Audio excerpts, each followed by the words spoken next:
Hi, boys and girls. Today's story is called This Is Our House by Michael Rosen. Now, you might recognise the name Michael Rosen because he is the author of We're Going on a Bear Hunt. So, today's story is all about a boy who has a house at school, a toy house at school, and he doesn't want to share it with the others for lots of reasons. And I'll let you find out what happens in our story next. This is Our House by Michael Rosen.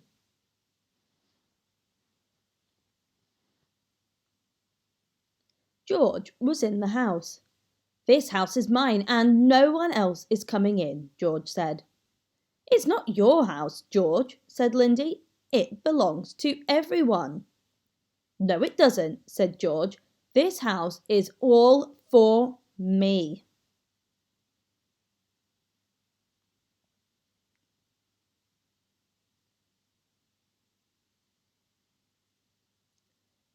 Lindy and Marley went for a walk over to the swings. It's not George's house, is it? Said Lindy. Of course it isn't, said Marley. Lindy and Marley looked through the window. It's not your house, George, and we're coming in. Oh, no, you're not, said George. This house isn't for girls.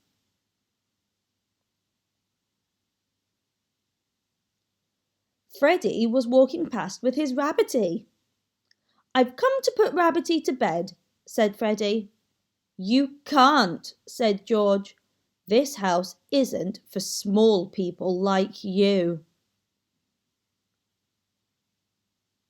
So, what do you think about the reasons the little boy is giving for not letting people into the house? Do you think it's okay to say that people can't come into the house because they are a girl or because they're small? Have a think and let me know. Freddie took Rabbity for a ride in the car. Charlene and Marlene mended the front wheel. George won't let me and Rabbity into the house, said Freddie. Charlene and Marlene, Freddie and Rabbity headed straight for the house.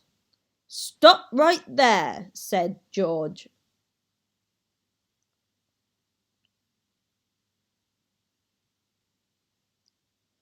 We're coming in to mend the fridge, said Charlene and Marlene. Oh, no, you're not, said George. This house isn't for twins.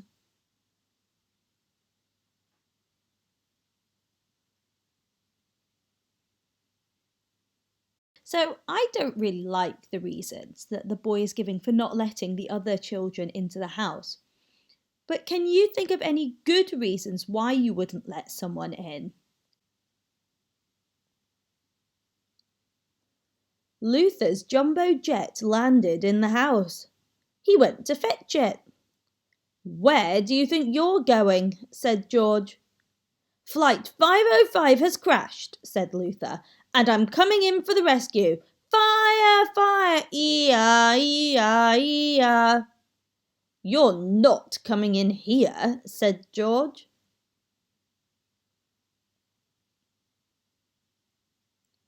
Luther radioed for help. Calling Dr. Sophie, calling Dr. Sophie. Can I help you? Said Sophie.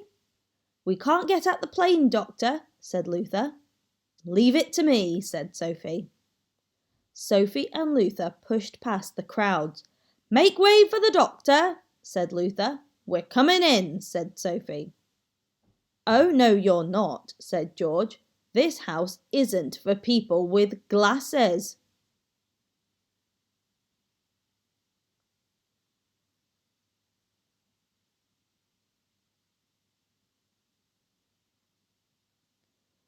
Rashida had a plan. I'm going to tunnel in. She poked her head under the house. Go away, said George. This is my house. Well, this is my tunnel, said Rashida. Well, tunnel somewhere else, said George. This house isn't for people who like tunnels.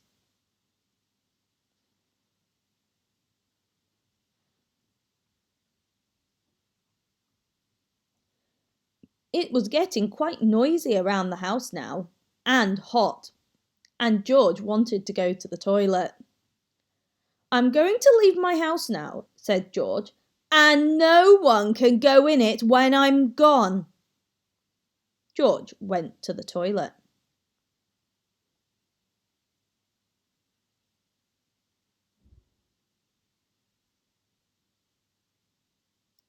Lindy, Marley, Freddie, Rabbity, Marlene, Charlene, Luther, Sophie and Rashida went straight into the house.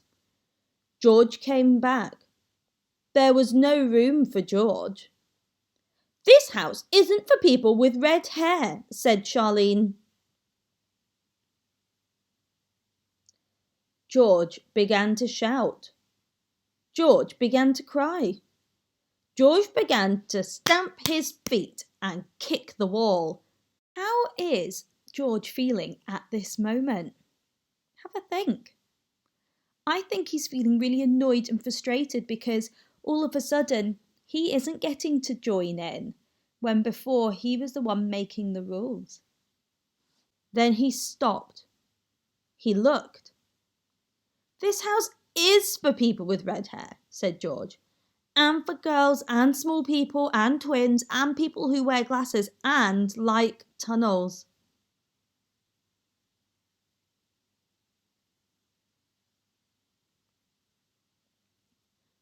"Because," shouted Lindy, Marley, Freddie, Marlene, Charlene, Luther, Sophie and Rashida, "this house is for everyone."